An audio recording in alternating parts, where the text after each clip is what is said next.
আল্লাহ পাক বলেন, হে নবী, কিতাবুন উনজিলা ইলাইকা ফালা ইয়াকুন ফি সাদরিকা হারাজুন মিনহু লিতুনযিরা বিহি ওয়া যিকরা লিল মুমিনিন। এই যে একটা কিতাব আপনাকে আমি দিয়েছি, এটা শুধু সোমা খাবেন আর মাথার উপরে রেখে দেবেন? এই কয়েকজন বলবে কি করবেন এটা নিয়ে? হারাজনের হলে তকদিরা বিহি, এটা আপনি মানুষদেরকে সতর্ক করবেন, কিন্তু সতর্ক করার সময় আপনার মনে যেন কোনো ভয়, ভীতি, দ্বিধা, দ্বন্দ্ব, সংশয়, সন্দেহ, সংকীর্ণতা এটা কাজ না করে। অধিকরণিল মুমিনিন, কোরআন মুমিনদের জন্য উপদেশ। বলেন সুবহানাল্লাহ। ফেনীবাসী আয়াত থেকে আমরা কয়েকটা জিনিস পেয়েছি। এক নম্বরে হারাজন শব্দের ব্যাখ্যা। হারাজন মানে সংকীর্ণতা। আমি তো 7টা অর্থ বললাম: দ্বিধা, দ্বন্দ্ব, সংশয়, সন্দেহ, ভয়, ভীতি আর সংকীর্ণতা। তাফসিরে ফি জিলালিল কোরআন সাইয়্যিদ কুতুব লিখেছেন, প্রধানত এই আয়াতের অর্থ হয় 2টা। হে নবী, কোরআন দিয়ে যখন মানুষদেরকে সতর্ক করবেন, আপনার সামনে পেছনে যারা বসে আছে এমন মানুষও পাবেন কোরআনের বক্তব্যগুলো না বোঝার কারণে ওরা মন খারাপ করতে পারে। বলেন, এই প্রকার মানুষ দেশে আছে না? কিছুক্ষণ পরে আপনি দেখতে পাবেন, আমি জানি দেখতে পাবেন। দ্বিতীয় নম্বরে, আবহমান কাল থেকে দেশে অনেক নিয়ম নীতি ইসলাম মনে করে মানুষ পালন করে আসছে। আপনি যখন কোরআনের ব্যাখ্যা, বিশ্লেষণ, তাফসীর করবেন, তাফসীর মানে খুলে ফেলা। তাফসীর মানে কি? এই যে 4 কাপ ঢেকে রেখেছে, এই কাপটা ঢাকনা তুলে ফেললে ভেতরে কি আছে দেখা যাবে না। এই পরিবারে, এই সমাজে, এই রাষ্ট্রে, এই দেশে অনেক মানুষ শিরিক, বেদাত, কুফরি আর জুলুমের আবরণ দিয়ে নিজেকে ঢেকে রেখেছে। নাকি জানতেই দেয় না যে জালেম, জানতেই দেয় না যে শিরিক করে, বেদাত করে। যখন কোরআনের তাফসীর করবেন, হে নবী, আপনি দেখবেন ওই কভারগুলো খুলে গেছে। তখন জাতি টের পাবে যে এটা জাতির সর্বনাশকারী। আমার তো মনে হয় আয়াতটা একেবারে খাপের খাপ বাংলাদেশের সাথে মিলে গেছে। বহু মানুষকে আমরা বেদাত, শিরক, কুফরি, বিশেষ করে জুলুমের আবরণ দিয়ে নিজেকে আড়াল করে রাখতে দেখেছিলাম। এতদিন আমরা কোরআনের কথা বলতে পারি না, এই জন্য এই চামড়াগুলো সরে নাই। এখন ওপেন করতে পারছি, দেখতে পাচ্ছি এটা জালেম ছিল, এটা বেদাতি ছিল, এটা কুফর ছিল, এটা শিরককারী ছিল। আপনি যখন দেখবেন যেগুলো সব উন্মুক্ত হয়ে যাচ্ছে, এতদিন যারা মাজারের নামে ব্যবসা করে খেয়েছে, এতদিন যারা বাবার নাম নিয়ে, এতদিন যারা মরা জিন্দা মানুষের নামে ব্যবসা চালিয়েছে, যারা জুলুম করেছে জাতির সাথে, ওই মানুষগুলো যেই দেখবে কথাগুলো বললে আমার সব তো প্রকাশ হয়ে পড়ছে। এখন ৯৬% মুসলমানের দেশে মাথা দেওয়া যায় না সরাসরি, তখন ওরা উল্টা একটা রাস্তার আশ্রয় নেবে। বিভিন্ন জায়গায় ওরা বলবে এখানে তাফসীরের নামে রাজনীতি হচ্ছে।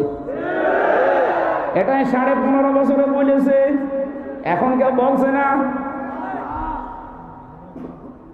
যেহেতু আয়াতটা আজকেই শেষ না, কিয়ামত পর্যন্ত থাকবে, সুতরাং দেখবেন এরকম কথা মানুষ সামনেও বলবে। এই জন্য নবীকে আল্লাহ জানিয়েছেন আপনি ভয় পাবেন না। আপনার দ্বিধা, দ্বন্দ্ব, সংশয়, সন্দেহ যা আছে সব দূর করে কোরআন সামনে নিয়ে কথা বলবেন। আমরা তেলাওয়াতকৃত আয়াতটা ঠিক ওইভাবে নিয়ে কথা বলতে চাই, সাহায্য চাচ্ছি আপনাদের। এই করবেন না ইনশাআল্লাহ? জালেমদের যে পরিণতিগুলো আল্লাহ আমাদেরকে দেখিয়েছেন, আমি সূরা নমল 19 নাম্বার পারার 20 নাম্বার পৃষ্ঠা 7 নাম্বার লাইনের 52 নাম্বার আয়াতটা শোনাচ্ছি একটু। এই আয়াতটা দেখে আমার মনে হয় কেবল কিছুদিন আগে আগস্টের 5 তারিখে আল্লাহ আয়াতটা নাযিল করেছে। ফাতিল কাবুলুহুম খাবি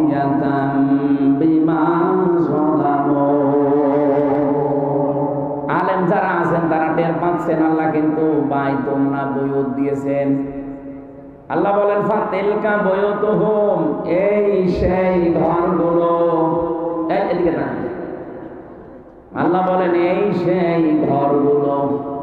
কি এই ঘর? কি খাবিয়াতান, আমি জনশূন্য করে দিয়েছি, পরিত্যক্ত বানিয়ে দিয়েছি, বিমা যালামু, এদের জুলুমের কারণে।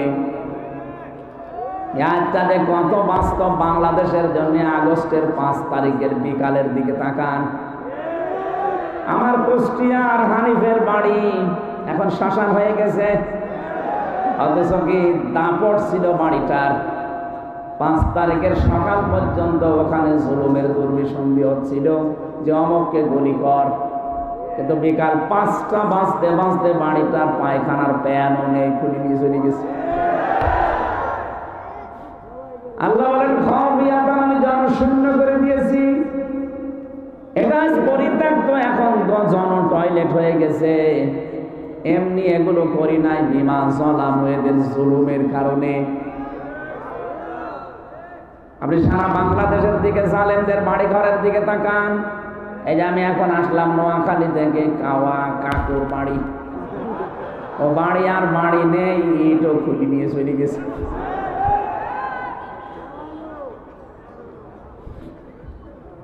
কি অবস্থা! সারা দেশের 630টা থানা আছে কম বেশি, প্রায় জায়গায় আমার এখন যাওয়া শেষ। যেখানে যাই দেখি জালেমদের বাড়ি আর নেই। কে ভেঙেছে এরপর তাকে জানা নেই। কেন জানা নেই বলেন তো? সূরা আনআম 7 নাম্বার পারা 12 নাম্বার পৃষ্ঠা 4 নাম্বার লাইনের 45 নাম্বার আয়াতের প্রথম অংশে আছে, ফাকুতিমা দাবিরুল কওমিল্লাযীনা যালামু। আল্লাহ পাক বলেন জালেমদের শিকড় কেটে ফেলা হয়ে গেছে। এখানে আরবি গ্রামার বুঝলে দেখবেন কতিয়া, এটা মজুল, এর ফাইল জানা নেই, কর্তাকে কেউ জানে না। সারা দেশে জালেমদের বাড়িঘর প্রতিষ্ঠান ভাঙা হয়েছে, কিন্তু কে ভেঙেছে কেউ জানে না। এক কথা বলে না কেন? আপনি একটা কর্তাকে এখন দেখিয়ে দিতে পারবেন যে অমুকে ভেঙেছে হাজারের বাড়ি? না, কে ভেঙেছে কেউ জানে না। আল্লাহ বলেন কর্তা যেহেতু জানে ধরবে কারে। এতটুকু আল্লাহ শেষ করে দেননি, পরের অংশটা আমাদের জন্যে। নাকি এটা বলবো না? এটা বলতে গেলে আবার নিজের গায়ে আসতে পারে, এই জন্য তো বলছিলাম যে এটা থাক। আগে আমি এইটুকু জানা যে জালেমদের যে বাড়ি ঘর গুলো আজ পরিত্যক্ত হয়ে গেল, সবগুলো বেশিরভাগ এখন সব টয়লেট। এই কয়েকদিন আগে গিয়েছিলাম কিশোরগঞ্জে, কি দাপটওয়ালা বাড়ি, অথচ দেখলাম গাড়ি থামিয়ে 8-9 জন করে যাচ্ছে বাড়িতে। কেউ এদিকে কেউ এদিকে, কেউ এদিকে কেউ এদিকে, মুখ করে একসাথে টয়লেট করছে, মনে হচ্ছে জামাতবদ্ধ টয়লেট চলছে। আল্লাহ এগুলো আমার মনে হয় এমনি করে না, একটা কারণ আছে। কারণ নেই? কি কারণ? কি এবার শোনেন, আমার নিজের জীবনের একটা কারণ বলছি। হজ করতে গিয়েছিলাম 16 সালে, তাওয়াফ শেষ করে উপরে গেলাম, হঠাৎ দেখি আমার পেটে ব্যথা করছে। এক পুলিশকে ডাক দিলাম, ইয়া আখি দাঁড়ান, এদিকে আসেন। উনি আমার বলছে কি হাজি? ইয়া হাজি আল হুজ্জা দায়না বিলাদুকা। হাজি দেশ কোথায়? জি তুমি বাংলাদেশ। বাংলাদেশ থেকে এসেছি। কি কোনো মুশকিলা সমস্যা? হ্যাঁ, আমার ঔষধ লাগবে, এখানে ফার্মেসি কোথায়? কেন? কেন মানে আমি এতক্ষণ তো ভালো ছিলাম, হঠাৎ আমার পেটে ব্যথা করছে। হাজি এটা জানেন না কোন জায়গা? না তো। আবু জেহেলের বাড়ি।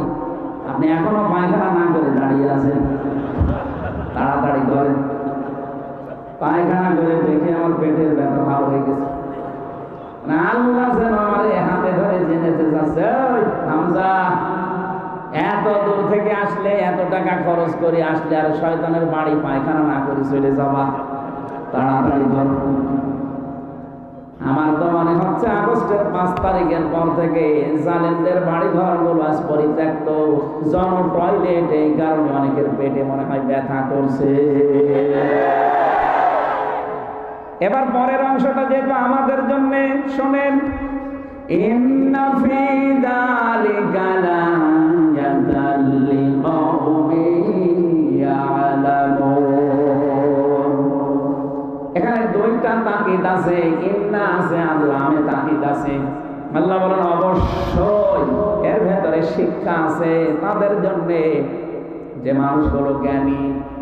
তাহলে আমরা যারা জ্ঞানী দাবি করছি, আমাদের শিক্ষা কি?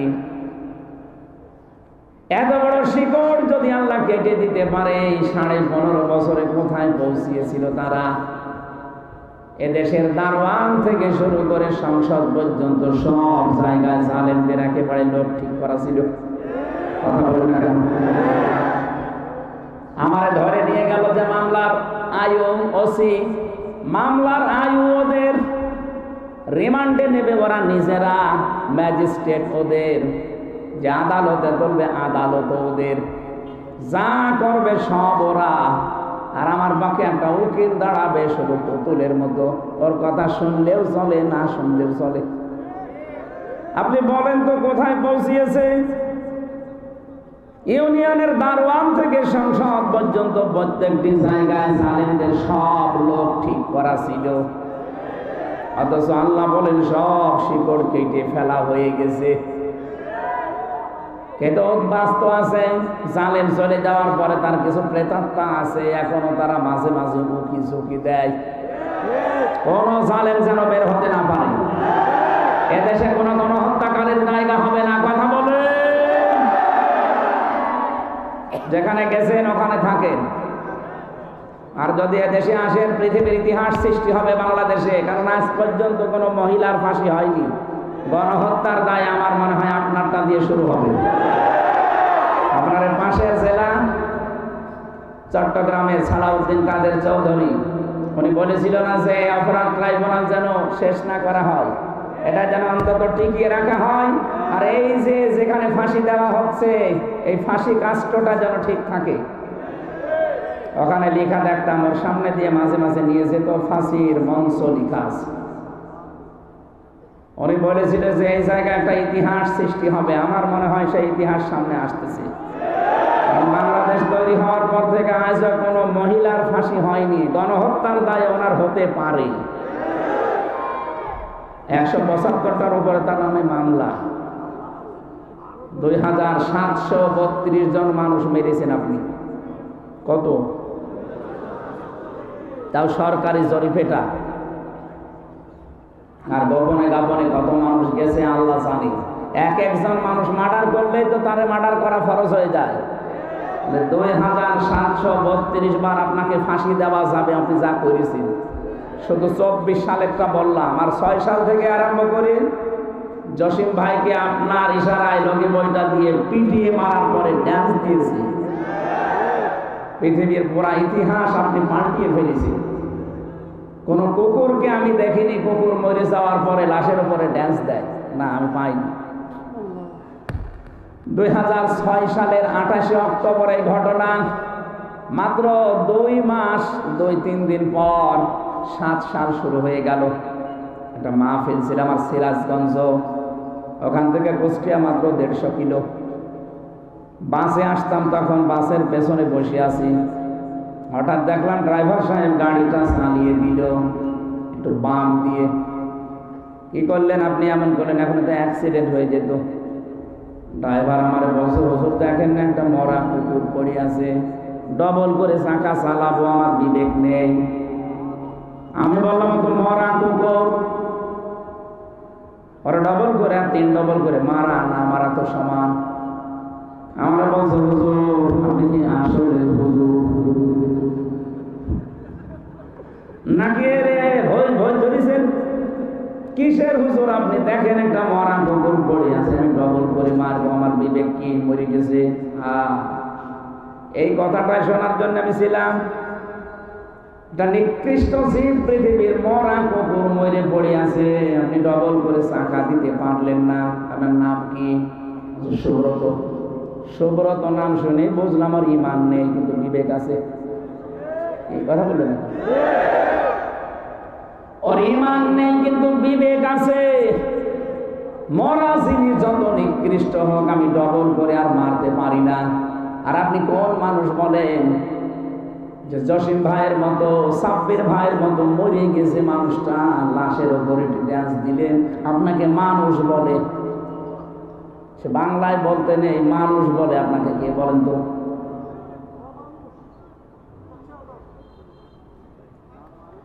আপনাদের যে নিষিদ্ধ করেছে এমনি সরকার করেনি। একটা ভিডিও সেই দিন দেখলাম, একটা ছেলে হেঁটে যাচ্ছে আর বের হয়ে আপনি তরবারি নিয়ে দিলেন কোপ। পৃথিবী এটা দেখেছে আর আপনাকে সন্ত্রাসী সন্ত্রাসী সন্ত্রাসী বলে গালি দিয়েছে। আপনারা নিষিদ্ধ এমনি হননি।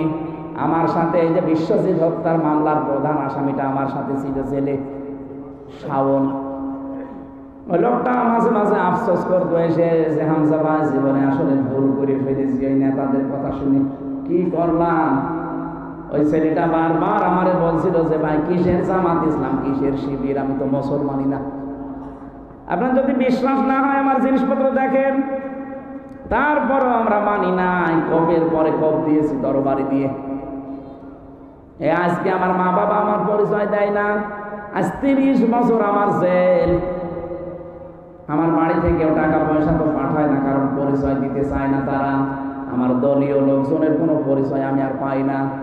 এখন এই যে 30টা বছর পড়ে আছি, কয় বছর হয়ে গেল, আমার 30 বছর জেল খাটা লাগবে। আমি জীবনে করলাম কি? ওনার ওই ঘটনাটা শোনালাম এই কারণে, আজ তারা অনেকে বিভিন্ন উস্কানিতে পা দিয়ে মানুষ হত্যা করছেন গোপনে। সাবধান হন, একবার যদি 4 দেওয়ালের মাঝে পড়ে যান, কোনো বাপ আপনাকে বের করতে পারবে না। বাস্তবতা আমি দেখে এসেছি, কত অসহায় থাকে মানুষ ওখানে। যত বড় মস্তান হন, কারারক্ষীরে আপনার বাপ ডাকা লাগে। একজন কারো উস্কানিতে পা দিয়ে নিজের জীবনটা নষ্ট করে দিয়েন না। তাহলে আমাদের এখানে শিক্ষা ছিল এই, জালেমদের এত বড় শিকড় আল্লাহ কেটে যদি তাদের বাড়ি ঘর আজ উজাড় গৃহ বানিয়ে দিতে পারে, জনশূন্য করে দিতে পারে, টয়লেট বানিয়ে দিতে পারে, আগামীতে যারা চেয়ারে বসবেন এরাও যদি সত্যি জনগণের উপরে জুলুম করে, আল্লাহ কসম তাদের বাড়ি ঘর শ্মশান হয়ে যাবে। অনেকে দেখতে পাচ্ছি চিন্তা ভাবনা করছে যে চেয়ার আগে পাই, কি করবেন আপনি? এদের 15 বছরের শিকড় যদি না থাকে, আপনি তো এখনো বসতেই পারেননি। কথা বলেন না কেন? সুতরাং চিন্তা ভাবনা পাল্টান। আমি আজকেও গোয়েন্দা বিভাগের সাথে কথা বলেছি, তারা কিন্তু সব নখদর্পণে রেখেছে কোথায় কোন চাঁদাবাজি কে করছে, কোথায় কোন অপরাধ সংগঠিত হচ্ছে, সব তারা নখদর্পণে চিন্তা ভাবনা করছে যে দেখি কে কি করে। আপনার নামে এখনই চাঁদাবাজ লেগে গেছে, আপনি এখনই ঘাট দখল, মাঠ দখল, ফকিরের টাকায়ও ভাগ বসান। মানুষ এই কাজ করেই তো জালেমরা পালানোর জায়গা পায়নি। আপনি যদি এখনই আরম্ভ করে দেন, জনগণ তো বুঝে ফেলছে যে এরা যদি যায় এদের 16 বছরের খোদা ওরাও মিটাবে। কিন্তু যে মানুষগুলোর এই বদনাম নেই, যারা মানুষের দিল মন জয় করে ফেলেছে, আপনি তাদের সাথে আদর্শ দিয়ে পারছেন না। এখন খালি ভুল ভাল মিথ্যা কথা বলে মানুষ থেকে ডাইভার্ট করার চিন্তায় আছেন। ঘোলা পানিতে মাছ শিকারে দেশের ইসলাম পন্থীরা করে না, ঘোলা পানিতে মাছ শিকার করলে করে দেশে যারা আল্লাহর আইনের বিরোধী।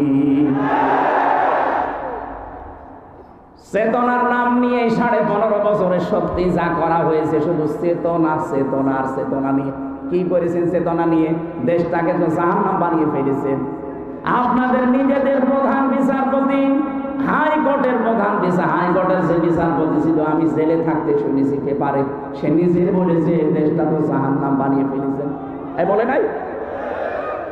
আমরা কি আবার দেশটাকে জাহান্নাম দেখতে চাই? বলেন, আমরা এই দেশটাকে দেখতে চাই একটা মিনি জান্নাত। 56,000 বর্গ মাইল মিনি জান্নাত হবে কি করে? আজকের তেলাওয়াত কি আয়াতে আছে?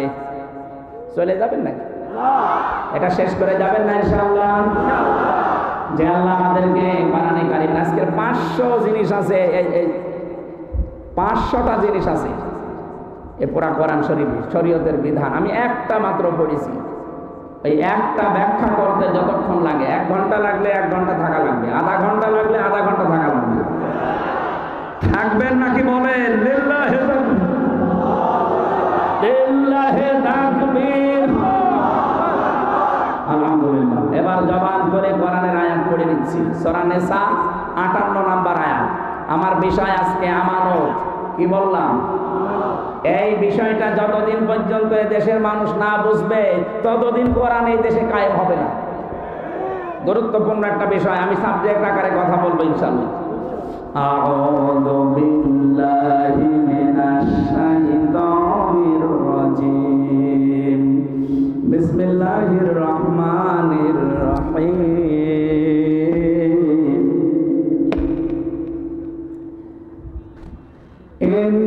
ইন্নাল্লাহা ইয়া'মুরুকুম আন তু'আদ্দুল আমানাতি ইলা আহলিহা। এ পর্যন্ত থাক। সূরা নিসা কোন সূরা?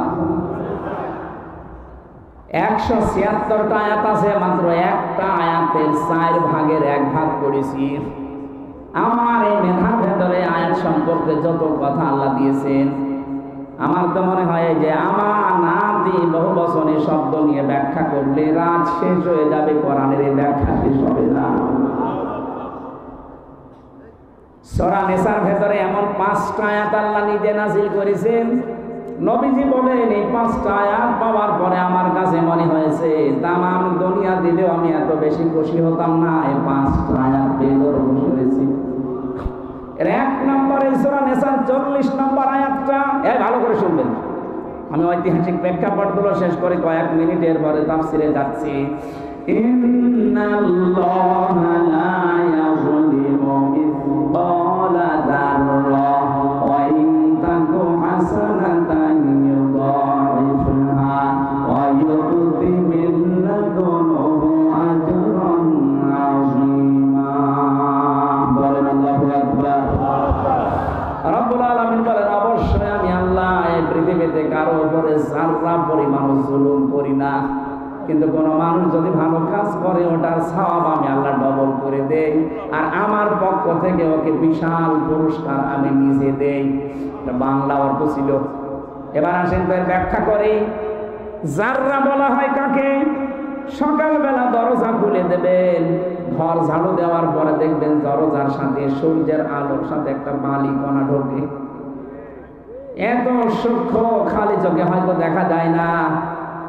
এটাকে 70 টুকরা করলে 1 টুকরার নাম হচ্ছে যাররা। কিয়ামতের ময়দানে এই যাররা পরিমাণ কোনো কাজ নিয়ে যদি কেউ উঠতে চায়, আল্লাহ তাকে কিয়ামতে ওটা দেখাবেন। ফামাইয়া আমাল মিসকালা যাররাতিন খায়রান ইয়ারা ওয়া মাইয়া আমাল মিসকালা যাররাতিন শাররান ইয়ারা। আল্লাহ পাক বলেন, দুনিয়া থেকে যদি যাররা পরিমাণে ভালো খারাপ কাজ করে, কিয়ামতে তাকে ওইটা দেওয়া হবে না দেখানো হবে? আচ্ছা, আপনি আধুনিক তাফসির বাদ দিয়ে পুরাতন তাফসিরগুলো দেখেন, যেগুলো 1200 বছর 1100 বছর আগে লেখা, 700 বছর 500 বছর পর্যন্ত যেগুলো আগে লিখেছে, ওই তাফসিরগুলোতে দেখবেন সেখানে বাংলায় লেখা আছে কেউ যারা পরিমাণে ভালো খারাপ কাজ করলে কিয়ামতে ওকে দেওয়া হবে। কি হবে? কারণ এই ভিডিও ক্যামেরা আবিষ্কার হওয়ার আগে একটা মানুষের মাথায় এই চিন্তাও আসে না যে একটা জিনিস অতীত হয়ে যাওয়ার পরে ওটা আবার দেখা যায় হুবহু। ক্যামেরা আবিষ্কার হওয়ার আগে আপনার চিন্তায় এসেছিল না, কিন্তু এখন এটা একেবারে সহজ। ভিডিও করে রাখলাম, 10 বছর পরে ঠিক হামজায় ভাবে আঙ্গুল দেখিয়েছি, এইটাই দেখা যাবে। আল্লাহ পাক এইটাই বোঝাতে চেয়েছেন। খয়রান ইয়ারা, রয়ারা মানে যে দেখা, চোখ দিয়ে দেখা। এখানে তা নেই যে দেওয়া হবে। এই জন্য আধুনিক তাফসিরগুলোতে আর দেওয়া হবে লেখা পাবেন না, দেখানো হবে লেখা পাবেন। এটার বিশ্বাস আরো আপনার বাড়বে। সভ্যতার বিকাশ অনুযায়ী দিন যত যাবে, সানুরিহিম আয়াতিনা ফিল আফাকি ওয়া ফি আনফুসিহিম হাত্তা ইয়াতাবায়্যানা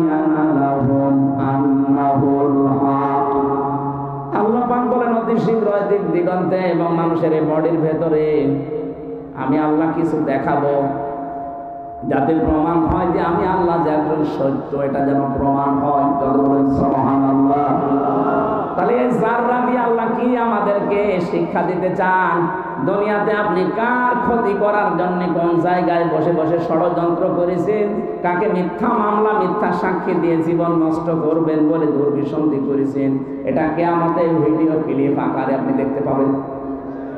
আমরা জেলখানায় দেখেছি কেস টেবিলের সামনে যেখানে বিচার বৈঠক, ওর সামনে বিশাল ক্যামেরা টাঙানো আছে, প্রজেক্টর।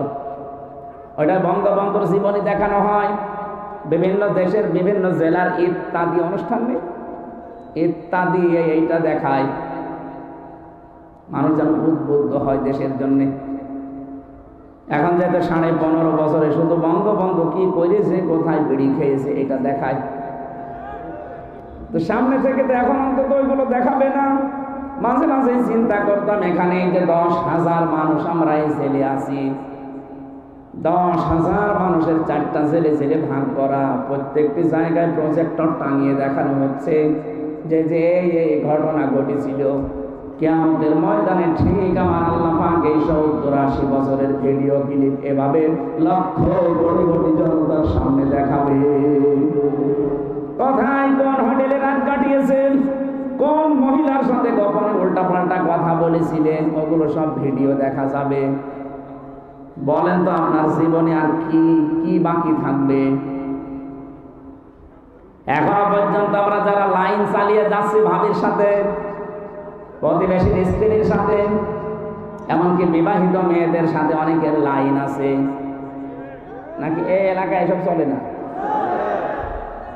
আজ হয়তো গোপনে কেউ আপনার জানে না, মোবাইল নাম্বার সেভ করেছে আকাশ পাখি, কি গো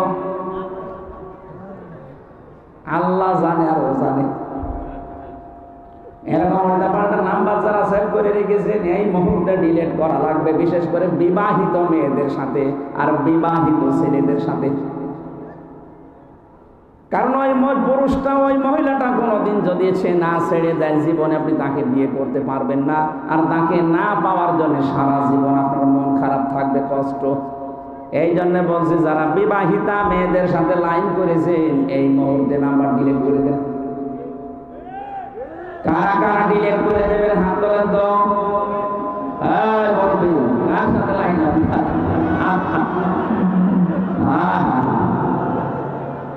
নারীর মুখে দিয়ে তোমার বাপের সাথে লাইন আছে আপনার, দেখি মোবাইল থেকে নিয়ে আসেন। কার নাম্বার আকাশ পাখি বলেছেন করে রেখেছেন দেখি।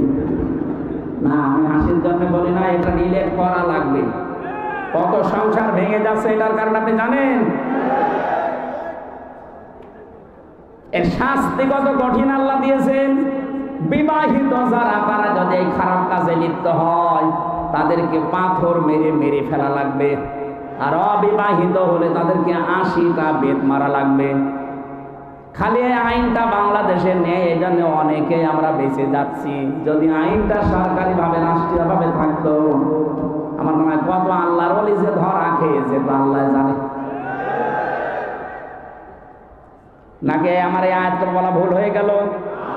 এরকম মানুষ দেশে নেই।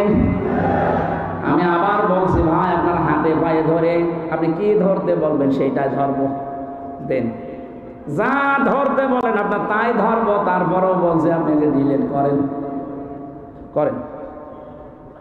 এক্ষণে ডিলিট করবেন, তারপর আমি তাফসিরে যাব, তাছাড়া এই মাহফিলি বন্ধ। যান, ছাতা করে করবো কি আমি? করেন, দেখেন তো মোবাইলে ডিলিট হচ্ছে কার কার। হ্যাঁ, তাড়াতাড়ি করেন। সম্মানিত মা বোনেরা যারা বিভিন্ন জায়গায় বসে আছেন, তাদেরও যদি কোনো বিবাহিত পুরুষের সাথে লাইন থাকে, এই নাম্বার আপনি এখনই ডিলিট করে তওবা করেন। এখনই যদি আল্লাহকে ভয় করে নাম্বার ডিলিট করে দিয়ে তওবা করে ফিরে আসতে পারেন, আপনি মনে করবেন আমি জাহান্নাম থেকে হঠাৎ করে জান্নাতে ঢুকে পড়লাম। আপনি 15 দিন মাত্র একটু নিজেকে কন্ট্রোল করে রাখেন। আমি জানি এটা কঠিন হবে, 15টা দিন মাত্র নিজেকে কন্ট্রোল করেন। কেউ কল দিলেও এরকম অপরিচিত যারা ধরবেন না। বিশেষ করে মেয়েদের যে ফিতনা, এটাতে কত বড় কঠিন, অনেক হুজুর পর্যন্ত ধরা খেয়ে যাচ্ছে। কথা বলেন না কেন? কত হুজুর ধরা খেয়েছে আপনাদের এই চাঁদপুর, লক্ষ্মীপুর, এই আশপাশের তো বিভিন্ন ভিডিও যায় সারা দেশে। এটা কি হাসানুর রহমান নকশবন্দি নাকি একজন আছে, ওর যে বউ কত ও জানে আর আল্লাহ জানে। 4টার পরে তো বিয়ে করা যায় নেই, ও মনে হয় 22টা করে ফেলিস। আর মাঝে মাঝে দেখি ধরা খায়। কি গো? না ভাই, এটা খুব মারাত্মক অপরাধ। কত মানুষ আমার কাছে মেসেজ দেয় ইংরেজিতে যে হুজুর আমার নিজের বউ আজ 2 বছর হয়ে গেল, আগে প্রথম প্রথম ভালোই লাগতো, এখন এক জিনিস আর কয়বার। আরে শয়তান, ও যদি বলে এক জিনিস আর কয়বার, তো মহিলাও যদি বলে যে এক জিনিস 7 আর কয়বার। হ্যাঁ, এটা একটা রোগ। এটা কি? এই রোগের ঔষধ আছে 2টা। কয়টা? আমি কে 2টা ঔষধ 15 দিন আপনি মেনে চলেন, দেখবেন তখন নিজের স্ত্রীকে রাজরানী মনে হবে, আর অন্যের স্ত্রী দেখলে তখন চাকরানী মনে হবে। সূরা নূর 18 নম্বর পারা 12 নম্বর পৃষ্ঠার 7 নম্বর লাইনের 30 নম্বর আয়াত। কুল্লিল মুমিনিনা ইয়াগুদ্দু মিন আবসারিহিম ওয়া ইয়াহফাযু ফুরুজাহুম যালিকা আযকা লাহুম ইন্নাল্লাহা খাবীরুম বিমা ইয়াসনাউন।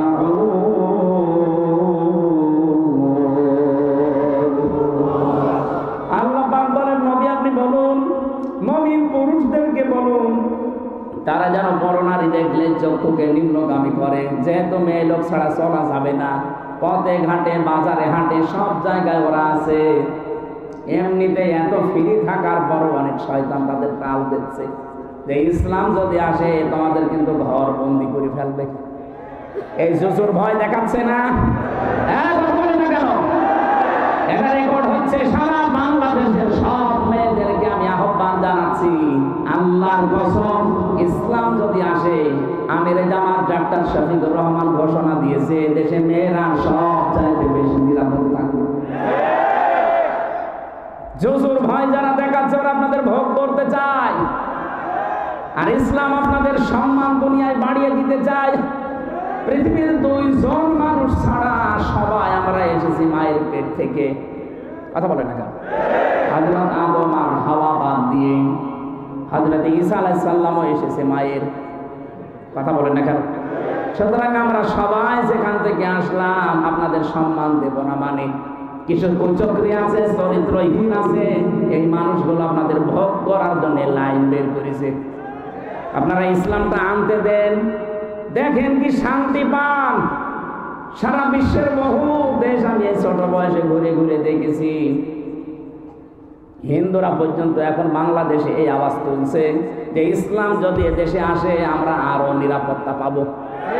তারা একটু আশার সঞ্চার একটু পেয়েছে। আমরা মানুষের মন জয় করতে চাই ইসলাম দিয়ে, জোর জবরদস্তি দিয়ে কিছু হয় না, হয় সাময়িক। কিন্তু সময় পাল্টিয়ে গেলে সামনে যারা দোয়া দিত পেছনে গেলে বর দোয়া দেয়। হাজ্জাজ বিন ইউসুফ এই লোকটার জীবনী পড়েছিলাম, খুব জালেম ছিল। মন্ত্রী পরিষদ খালি বলে বাদশাহ আপনার জন্য তো বাইরে যাওয়া যায় না। বাইরে যাওয়া যায় না মানে? হ্যাঁ, আপনাকে শুধু মানুষ গালি দেয়, আপনার মা বাপ তুলে গালি দেয়। কে গালি দেয় রে? আমি দেখি বাইরে যাই, ছদ্মবেশ নিয়ে বাইরে গেছি, এক গ্রাম্য মানুষের সাথে দেখা, ডাক দিয়ে বলে, ওই বেটা, বাদশাহ হাজ্জাজ বিন ইউসুফ লোকটা কেমন? তো জালেম। যাই বলেছে জালেম, ওর মেজাজ গেছে আরো খারাপ হয়ে। ওই বেটা, হাজ্জাজ বিন ইউসুফ লোকটাকে চেনো? বলে না, চিনি না, আমি সেই লোক। ওরে আল্লাহ, আমার তো মাথা থাকবে না। কায়দা করে বলছে, বাদশাহ আপনি আমার চেনেন না? আমি এই গ্রামে রইল যার মাসে 2 দিন মাথা খারাপ হয়, আজকে তার 1লা দিন। ও তুই পাগল? তার সাথে কথা বলছে তো পাগল বলে ওই দিন বেশি। তাছাড়া বাসার কথা ছিল, আমরা এই 15.5 বছরে পাগল বলে বেশি আছি। এক কথা বলছেন না? না বোঝেননি? পাগল বলে এদিক ওদিক করে বেশি আছে যে মাসে আমার 2 দিন মাথা খারাপ হয়, আজকে পয়লা দিন আর একদিন হবে, ও মনে করবে যে পাগল বলে ছেড়ে দিয়েছে। জোর করে জুলুম করে কিছুই পাওয়া যায় না। আর সামনাসামনি আপনার কত প্রশংসা করতো বলেন তো? হ্যাঁ, কোথায় সেই ফেনী কন্যা, কোথায় কি নাম দেখতাম, এখন মানুষের গালির চোট দেখেছে, মা বাবা তুলে পর্যন্ত গালি দিয়েছে, জন্মের ইতিহাস পর্যন্ত এখন প্রকাশ পাচ্ছে। উনি আপন বাবার মেয়ে না, আর একটার মেয়ের সাথে লাইন করে বিয়ে করা এর মার সাথে। এটা সঠিক কিনা আমি জানি না, জীবনী বেরিয়েছে তাই বললাম। সামনাসামনি কি কি প্রশংসা করতো আপনার, মানুষ কন্যা আপনি, মানবতার মা আপনি, কত নোবেল পেয়েছিলেন, কই সে নামগুলো কই? এখন তো মানুষ আপনাকে পাঁচি বলে ডাকে। তাই কথা বলেন না কেন? এই জন্যে সব যেহেতু দেখানো হবে, আজকে থেকে সিদ্ধান্ত নেন, আমার এই চক্ষুকে আমি পরনারী দেখলেই নিম্নগামী করবো। হ্যাঁ, মন চাবে, তারপর না, আমি আল্লাহর জন্য এটা ছেড়ে দিলাম। 2 নম্বরে লজ্জাস্থানের হেফাজত করা লাগবে। কয়দিন বললাম? মাত্র 15 দিন করে দেখেন, আপনি একটা অনির্বচন সুখ পাবেন। আল্লাহ যেন আমাদের তৌফিক দেন এটা মেনে নেওয়ার, বলেন আমিন। তখন অন্যের বউ দেখলেই, অন্যের মেয়ে দেখলেই আপনার রাগ হবে, কারণ এই রাগটা তৈরি করবে কে? তখন নিজের স্ত্রীর প্রতি আকর্ষণ বাড়বে। যত খারাপই হোক, দেখলে আপনার ভালো লাগবে। আর একটা দোয়া পড়বেন, সূরা ফুরকানের ৭৪ নম্বর আয়াত। এটা একটা দোয়া, আপনি নামাজের পরে, নামাজের বাইরে, চলতে ফিরতে এটা সব সময় পড়বেন, আপনার চোখ আল্লাহ শীতল করবে ইনশাআল্লাহ। জবান খুলে এটা পড়েন, রব্বানা হাব লানা মিন আজওয়াজিনা ওয়া যুররিয়াতিনা কুররাতা আ'য়ুনিন ওয়াজআলনা লিল মুত্তাকিনা ইমামা। অফেনিবাসী, আমরা জাররা শব্দের ব্যাখ্যা দিয়ে পর্যন্ত এসেছিলাম। কিয়ামতের দিন আপনি যখন দেখতে পাবেন যে আপনি কার সাথে লাইন করেছিলেন, এটা ক্যামেরায় দেখাচ্ছে, তাও ভিডিও ক্লিপ আকারে বিশাল পর্দায় দেখাচ্ছে। কি হবে ওই সময় বলেন তো? এখানে যদি এই পর্দাটায় দেখায় যে আপনি অমকের মেয়ে লোকের সাথে গল্প করছেন, দেখা যাচ্ছে 2 জনকে, কি হবে? এখানে বসে থাকতে আপনি পারবেন? কিয়ামতে এই কয়জন মানুষ না, কোটি কোটি মানুষ থাকবে। এক্ষুনি পাল্টান। আল্লাহ যাররা পরিমাণও জুলুম কারোর সাথে করে না, এই জন্য আল্লাহ সব চাইতে বেশি রাগ হয় আল্লাহ জালেমের প্রতি। কিয়ামতের ময়দানে আল্লাহ নিজে জালেমের বিরুদ্ধে নিজে মামলা দায়ের করবে। বড় কঠিন কথা এটা। আল্লাহবাদী কেস হবে আপনার নামে। এটা আছে সূরা শুরা 25 নম্বর পারা 6 নম্বর পৃষ্ঠা 12 নম্বর লাইনের 42 নম্বর আয়াতের প্রথম অংশে আছে, ইন্নামাস সাবিলু আলাল্লাযীনা ইয়াযলিমুনান নাস। আল্লাহ পাক বলেন, অবশ্যই আমি আল্লাহ নিজে মামলা দায়ের করব জালেমের বিরুদ্ধে। মামলা দায়ের করবে কে? আপনি একটু ভাবেন, নিজে মামলা দায়ের করবে আল্লাহ, অথচ নিজেই বিচারপতি, নিজেই বাদী। এ মামলা থেকে অব্যাহতি পাওয়ার কোনো কায়দা নেই। এই জন্য জীবনে ছোট হোক বড় হোক, আমার দ্বারা যেন জুলুম হয়ে না যায় কারো প্রতি, খুব সতর্ক থাকা লাগবে বিষয়। আল্লাহ আমাদের সবাইকে আয়াতটা মেনে চলার তৌফিক দিন, বলেন আমিন। এই আয়াতটা যদি প্রথম অংশ মেনে নিয়ে সিদ্ধান্ত নেন, না আমি ভালো কাজ করব আজকে থেকে, ওয়াইন তাকু হাসানাতান ইউদাইফাহা, আল্লাহ বলেন ডবল সওয়াব পাবি, তাহলে ওয়ায়ুতি মিল্লাদুহু আজরান আযীমা, আমি আল্লাহ বিশাল একটা পুরস্কার তোর জন্য রাখলাম, ওটা কেউ দেবে না, আমি নিজে দেব। এই যে বাচ্চারা, মুরগির বাচ্চাগুলো সিল বা কাক থেকে বাঁচার জন্য যখন ওরা ছো মারে, তখন দেখবেন মায়ের ওই পরের নিচে আশ্রয় নেয়। মা পাখিটা নিজের ডানাটা এভাবে বিছিয়ে ধরার পরে ফল করে দেয়। এই পরগুলো, এই পালকগুলো এত নরম, এত সফট, এত কোমল, একটার সাথে যখন আরেকটা লেগে যায়, বাচ্চারা নিচে যেয়ে একটা আওয়াজ দেয়, কিচির মিচির। দেখেছেন না? এটাকে বাংলায় বলা হয় অনির্বচন সুখ। আপনি যদি সত্যি নিজেকে জুলুম থেকে বাঁচিয়ে চলতে পারেন, ছোট হোক বড় হোক, আমি আর জুলুম করব না, আমি জীবনেও কোনো জায়গায় কোনো জুলুম আমি আর করব না, সিদ্ধান্ত নিয়ে ভালো পথে আসবেন, দেখবেন আপনার ভেতরে একটা আলাদা অনির্বচন সুখ আল্লাহ নিজে দান করবে। আল্লাহ আমাদেরকে এটা মেনে চলার তৌফিক এবং অনির্বচন সুখ যেন পাই, বলেন আমিন। এই 58 নম্বর আয়াতে আমরা আরম্ভ করছি, ইন্নাল্লাহা, অবশ্যই আল্লাহ, ইয়ামুরুকুম, তোমাদেরকে আদেশ দিচ্ছেন, আনতু আদুল আমানাতি ইলা আহলিহা, যাবতীয় আমানত তার প্রাপকের কাছে পৌঁছিয়ে দেবা। ইলা আহলিহা দিয়ে আমরা মনে করি আহাল মানে যেহেতু পরিবার, আমার বাবা যদি কোনো কিছু পাওয়ার হকদার হয় আমি বাবাকে দিয়ে দেব, এইটাই শেষ না। আহাল মানে এটা বাবা না, মা না, ভাই না, নেতা না। আহাল মানে আসলে যে হকদার যোগ্য তাকে আপনাকে এটা দেওয়া লাগবে। এই কথাটা শুনলে এবার ব্যাখ্যায় যদি প্রথম অর্থ শুরু করি, অনেকে মনে করবে রাজনীতি না, আমানাত বহু বছর। এর প্রথম অর্থে আপনি তাফসিরে মারিফুল কোরআন খোলেন, দেখবেন বাংলায় লেখা আছে ভয়কার ভোট, রয়াকার অন্তুস্ত রায়। আমি এটা বানিয়ে বলছি, আপনি নিয়ে আসেন, যান, আপনাকে আমি দেখাচ্ছি, যান নিয়ে আসেন। যারা ভোটের নাম শুনলে এখন মন খারাপ করে ফেললে যে এইটা আবার বলা দরকার কি, তাহলে এই আয়াত কেটে বাদ দিয়ে দেন। আল্লাহ আদেশ করছেন তার যাবতীয় আমানত তার প্রাপকের কাছে পৌঁছিয়ে দেওয়া লাগবে। আপনি প্রথম অর্থ, 27টা অর্থ পেয়েছি আমি, প্রথম অর্থ শুনি আপনার রাগ হয়ে যাচ্ছে, আপনি কি আল্লাহর উপর রাগ করছেন? মেনে নিলে আপনার কপাল ভালো হবে, সামনের জীবন পরিচ্ছন্ন হবে। এটা আমরা মেনে নিতে পারি না, এই জন্য আমাদের কপাল পুড়িয়েছে। আমরা শুধু চিন্তা করি যে আমার বাবা কিনা, আমার দলের লোক কিনা, না, আল্লাহ দিয়েছেন যে আসল প্রাপক তাকে দেওয়া লাগবে।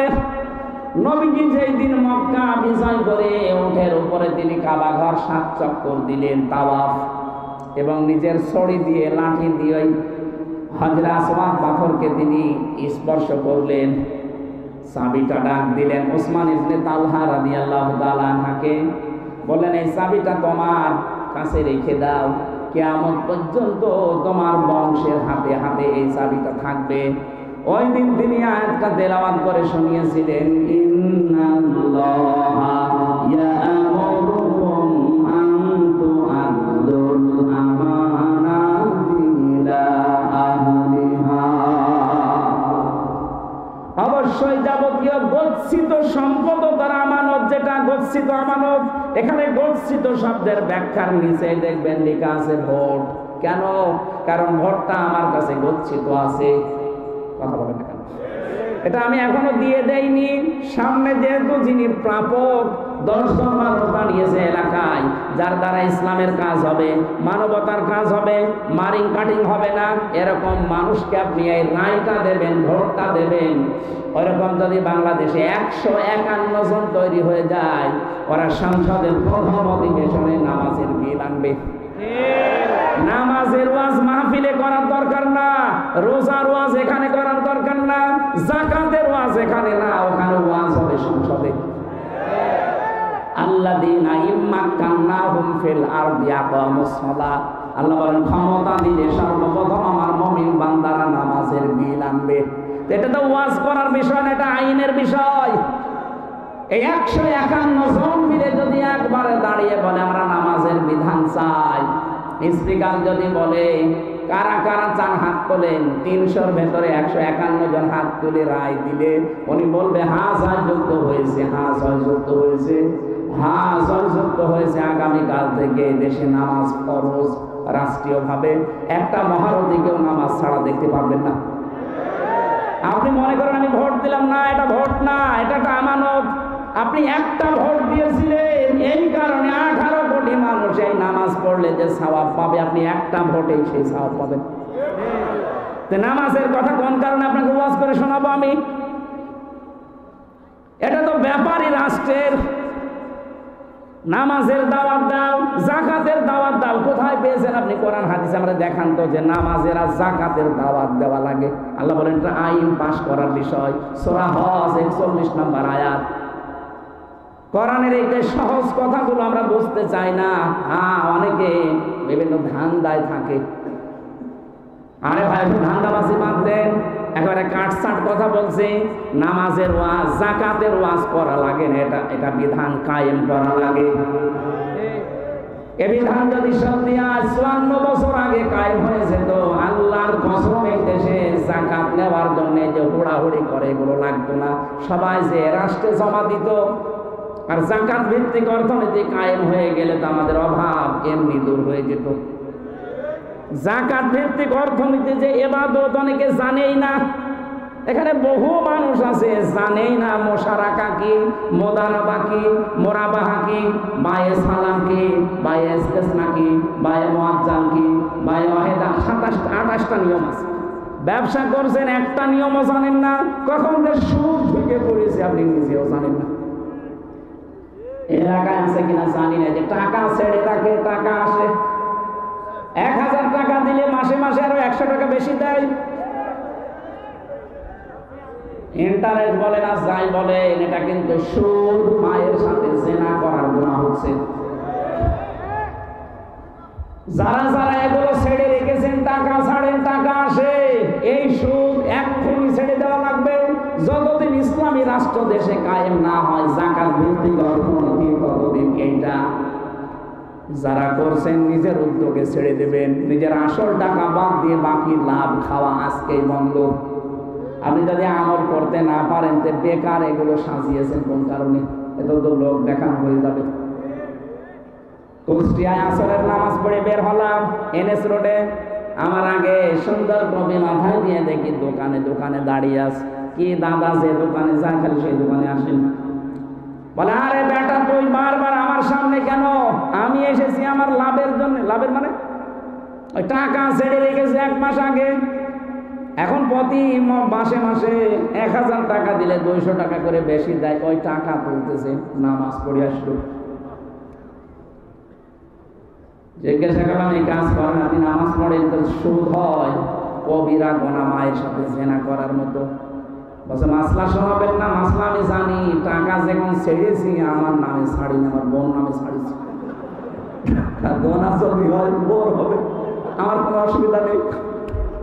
আর যদি গোনা কিছু হয়েও যায়, যে নামাজ পড়ে আসলাম, ওই নামাজের সওয়াব আর এই গোনা কাটাকাটি মাঝখানে টাকাগুলো ভাও। কি ধান্দা আছে দেখেছি? আমরা আশা করবো এরকম ধান্দাবাজ যারা আছেন, আপনার নামাজ, রোজা, হজ, আপনার দান সাদকা সব মাঠে মারা যাচ্ছে। খালি বেকার সময় নষ্ট করছেন আপনি। আমি কি বেশি বলে ফেললাম? এই আমানতটা যদি আমরা ঠিক মতো দিতে পারতাম, সত্যি করে বলেন তো এই দেশকে এরকম থাকতো? এখনো চাঁদাবাজি বন্ধ হয়নি। ডাক্তার শফিকুর রহমান হাফিজাহুল্লাহ আমিরে জামাত ডাইরেক্ট ঘোষণা দিয়েছেন, যদি এ দেশে ইসলাম কায়েম হয়, সর্বপ্রথম দিন আমরা এই দেশ থেকে ঝাঁটিয়ে বিদায় করবো চাঁদাবাজ। চাঁদাবাজির উপরে চলছিল 15.5 বছরে। কোটি কোটি টাকার মালিক হয়েছে বৈধ পথেরা, সব চাঁদাবাজি করে।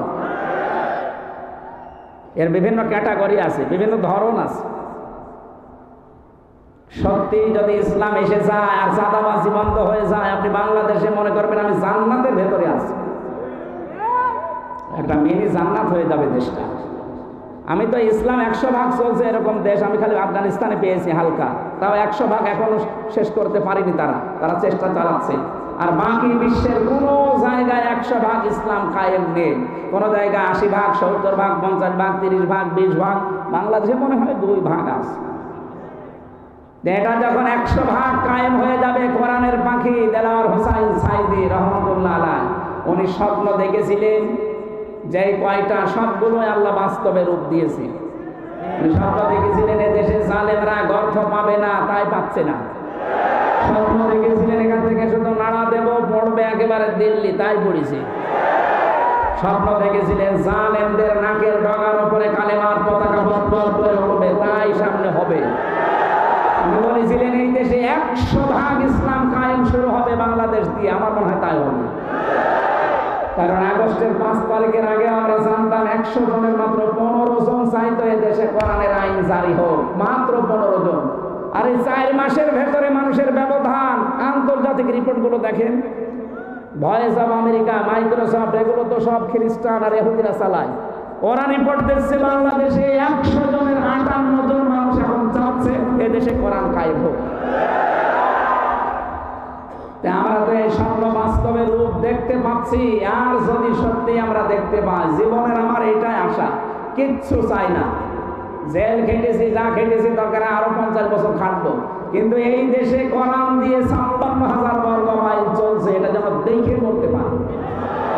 এটা চান না আপনারা? কারা কারা চান? লিল্লাহি তাকবীর।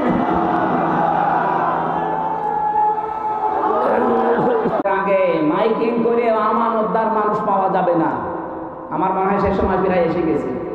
এখন 8-10 গ্রামে মাইকিং করবেন, একটা আমানতদার মানুষ খুঁজে পাবেন না। এক কথা বলেন না কেন? অথচ এই দায়িত্ব কেউ যদি পালন না করে সে মুনাফিক, আর মুনাফিকের জায়গা হবে জাহান্নামের একেবারে নিচে। আমরা কি জাহান্নামের একেবারে নিচে যেতে চাই না উপরে থাকতে চাই? বছর উপরে। আপনি উপরে থাকবেন, আপনি তো জাহান্নামে যেতে চান না। তাহলে মুনাফিকের যাদের ভেতরে আছে, আজকে থেকে ওইদা তুমি না খন, আমানত রাখলে খেয়ানত করে। কি করেছে? আমানতের খেয়ানত দেখেছেন? দেশটা ফোকলা বানিয়ে ফেলেছে। কি করলেন আপনি? সাহেব পাড়া, বেগম পাড়া বানিয়ে এখন তো থাকতেও পারেন না। সেদিন মালয়েশিয়া যেয়ে দেখি বেগম পাড়া, সাহেব পাড়া তালা মারা। কি ভাই, এখানে থাকে না কেউ? থাকবে কি করে? হোটেলে হোটেলে উঠেছি, যে হোটেল থেকে নামিয়ে দেখি 2 জন শয়তান চা খাচ্ছে। কি আপনি এখানে? বলো হুজুর আমরা আগেই বানিয়েছি। কেন আপনার ভাই সাহেব পাড়ায় থাকবেন না? বলে ওখানে থেকে মায়ের খাবো, ওখানে থাকলে জনগণ পিটিয়ে মেরে ফেলবেন না। কি করলেন আপনি বলেন? টাকাগুলো পাচার না করে এই দেশে যদি আরো হাজার হাজার মানুষের কর্মসংস্থান বানিয়ে দিতে পারতেন। 36 লাখ যুবক এখন বেকার এই দেশে। কত? এই টাকাগুলো পাচার না করে যদি সত্যি এই দেশের ভেতরে কাজে লাগাতে পারতেন, বিশ্বের বড় বড় দেশ আরো এখানে ইনভেস্ট করতো। এই মানুষগুলো বাইরের দেশে যে রাস্তা ঝাড়ু দেয়, পায়খানা পরিষ্কার করে, নিজের দেশের সম্মানজনক কর্মজীবন তৈরি করতে পারত। আপনি এদের দুয়াই জান্নাত চলে যেতেন। আর কি করলেন? আমানতের খেয়ানত করেছেন। এটা আমার দেশ পত্রিকা প্রকাশ করে দিয়েছে। যাবার দিন 14টা ব্রিফকেস নিয়ে গেছেন। কয়টা? 14টা সুটকেস নিয়ে গেছেন আপনি। সবগুলো মাটি ভরা ছিল না? খালি পাইলটকে জিজ্ঞাসা করে যাই উঠেছে ব্রিফকেস গুলো? হ্যাঁ বলেন। আর কারোর সাথে কথা বলেনি। কালা কাকুর সাথেও বলে গেল না। আমারও তো বলতে পারতো যে হামজা 3 বছর জেল কাটালাম, চলে যাচ্ছে, দোয়া করো, কিছুই বলেনি। এখন এই যে কয়েকদিন পর পর শুধু উস্কানি দেয়, আর ওর ফাঁদে পা দিয়ে অনেকে নিজের জীবনটা হারায়। কি মার খেয়েছে উস্কানিতে পা দিয়ে গোপালগঞ্জের মানুষের দেখেছে? পেছনে বাদরের মতো লাল বানিয়ে ফেলেছে প্রশাসন। ওই সময় সন্তান যে গোপালগঞ্জ থেকে ঢাকায় কেউ যদি আসে, বসে আসলে 300 টাকা, দাঁড়িয়ে আসলে 1000 টাকা। উস্কানিতে পা দেবেন? এই ভণ্ডামি আর করেন না। যা হয়েছে হয়েছে, এই দেশটা এখন একটু দাঁড়াতে দিন। যে তরুণরা স্বাধীন করেছে, তরুণদের হাতে দেশটা দিয়ে দেন, দেখেন কোথায় নিয়ে যায়। খালি এতদিন মিথ্যা আশ্বাস দিয়েছে, এখন বাস্তব আমরা দেখাবো ইনশাআল্লাহ। আমাদের আমানত যেন উল্টাপাল্টা কোনো জায়গায় না যায়। যেখানে প্রাপক যে আপনার আত্মীয় না হোক, সত্যি যে পাওয়ার যোগ্য তারা দেবে। কি এটা কি দুনিয়ার কাজ? এইটার জন্য আপনি কিয়ামতে ধরা খেয়ে যাবে যদি দুনিয়ার কাজ মনে করেন। আমানত বহু বছর। আল্লাহ তুমি আমাদেরকে আইনটা মেনে চলার তৌফিক দাও। পারিবারিক জীবনের কারণে 100 জনের প্রায় 70 জন আমি জেল খাটতে দেখেছি এই 3 বছরে। এই জন্য পারিবারিক জীবন নিয়ে আমি বই লিখেছিলাম সেলের ভেতরে। ওখানে তো লিখতেও দেয় না, খুব চুরি করে লেখা। বাইরে এসে পাবলিশ করেছি। এটা পুরুষদের জন্য দাম্পত্য সমস্যা এবং সমাধান। মেয়েদের জন্য একটা আছে, পুরুষের জন্য একটা আছে। আপনারা মেয়েদেরকে, বউদেরকে নিজের ফুফু, খালা, বোন, মাকে পড়াবেন। 120 পৃষ্ঠা লিখেছি কোরআন আর হাদিসের বাস্তব দেখে দেখে। আমি আশা করছি পড়াটা শেষ করতে পারলে আপনার মেয়ে আপনার বউ ভালো হবে। দাম্পত্য জীবনের কলহর কারণে হাজার হাজার মানুষ এখন 30 বছর জেল খাটছে। এখন যে জল্লাদ আছে, ইলিয়াস জল্লাদ, এই চট্টগ্রামে বাড়ি, এই মিরসরাই নাকি আছে না, এইখানে বাড়ি। ওই লোকটা 30 বছর জেল, অথচ সেরকম কোনো অপরাধ না। ওর বউকে সংশোধনের জন্য একটা থাপ্পড় দিয়েছিল, ও ছাতা মরি গেছে। এখন এই যে 30 বছর জেল খাটা লাগবে। 17 বছর বিদেশ খেটেছে আর 30 বছর জেল, কি হবে ওর জীবনে? এই জন্য আমরা যেন এরকম ঝামেলায় না পড়ে যাই, কারণ মেয়ে লোক তো বাঁকে হাড়ের তৈরি, একেবারে সোজা করতে গেলে ছাতা ভেঙে যাবে। যেভাবে চলা যায় আমি লিখেছি ওইভাবে দেখে দেখে, আপনারা থাকলে নিয়ে যে স্টেজে মনে হয় পাওয়া যাচ্ছে। আর আমার রাত 10টার পরে আমার ঘুমিয়ে পড়ার নিয়ম, এখন বেশি হয়ে গেল আজকে ডবলের কারণে। আজকের মতো আমি শেষ করে দিচ্ছি, আগামীতে আসলে কথা বলবো ইনশাআল্লাহ। আল্লাহুম্মা লা ইলাহা ইল্লা আনতা সুবহানাকা ইন্নী কুনতু মিনাজ জালিমিন। সারাটা জীবন অপরাধ করে জীবনটা নষ্ট করে ফেলেছি। হাত ওঠায় কথা বলবো ভয় করে, লজ্জা করে। কিয়ামতের বিশাল পর্দায় আমাদের গুনাহগুলো তুমি সব দেখাবে। আল্লাহ তোমার সাত্তার নামের খাতিরে এগুলো সব গোপন করে দিও। দুনিয়ায় যেভাবে গোপন আছে কেউ জানে না, কিয়ামতের ওই কঠিন ময়দানে যদি গোপন করে দাও কেউ তোমাকে জিজ্ঞাসা করবে না। এই মাহফিলের আয়োজন করতে গিয়ে তোমার যে যুবক বান্দারা শ্রম দিচ্ছে, আল্লাহ এই যুবকদেরকে যেই মা পেটে নিয়েছে মায়ের পেট ধন্য করে দাও। এদের অনেকের কর্মজীবন নেই, জায়েজ একটা হালাল কর্মজীবনের ব্যবস্থা করে দাও। এলাকায় মানুষের যাদের অভাব আছে অভাব দূর করে দাও। আল্লাহ আমানত একটা গুরুত্বপূর্ণ পাঠ, এটা আমাদের জীবনে বাস্তবায়নের সুযোগ করে দাও। মা বোনেরা এসেছে পর্দার আড়ালে বসে আছে, খাদিজার মতো আয়েশার মতো বানিয়ে দাও। আল্লাহ এলাকায় মাটির নিচে কত মানুষ ঘুমিয়ে আছে, এই মানুষগুলোকে তুমি মাফ করে দাও। যার মাধ্যমে সেই কুষ্টিয়া থেকে পর্যন্ত এসেছি দেলাওয়ার হোসেন ফরহাদ, প্রবাসী মানুষ, আল্লাহ তার মা বাবাকে মাফ করে দাও। কোরআনে কারিমের কথাগুলো যে যোগ্যতায় বলা দরকার, সালেমরা 3টা বছর আমার শরীরটাই নষ্ট করে দিয়েছে। আল্লাহ মেহেরবানি করে আগের অবস্থায় আমার শরীরকে আবার ফিরিয়ে দাও। আমার জ্ঞান, যোগ্যতা, কণ্ঠ সব কিছু তুমি আবার আগের মতো বাড়িয়ে দাও। রব্বি জিদনি ইলমা, রব্বি জিদনি ইলমা, রব্বি জিদনি ইলমা, রব্বিরহামহুমা কামা রাব্বায়ানি সগীরা। আল্লাহ তাআলা এই ফেনী জেলার মাটির নিচে যারা ঘুমিয়ে আছে, অনেকের আত্মীয় স্বজনে কোনো হাত তুলেছে, এদের মা বাবাকে আত্মীয় স্বজনকে কবরে জান্নাত দিয়ে দাও। চর্ম চোখে যেন দেখতে পারি বাংলাদেশটা কোরআন দিয়ে চলছে। জালেমদেরকে যখন বিদায় দিয়েই দিয়েছো, কিয়ামত পর্যন্ত এই দেশে আর জালেমের প্রতিষ্ঠা দিও না। রব্বুল আলামিন, কোরআনে কারীম তোমার, কোরআনের হাতে দেশটা তুমি তুলে দাও। বড় আশা জীবনে যে বাংলাদেশ কোরআন দিয়ে চলছে, এটা দেখে মরবো, আর কিচ্ছু চাই না, এটা দেখে মরার তৌফিক দাও। যারা গোপন গুনাহে আমরা আছি, আমাদের গোপন অপরাধ থেকে তুমি বাঁচাও। বারাকাল্লাহু লানা ওয়া লাকুম ফিল কোরআনিল আযীম। আলহামদুলিল্লাহ।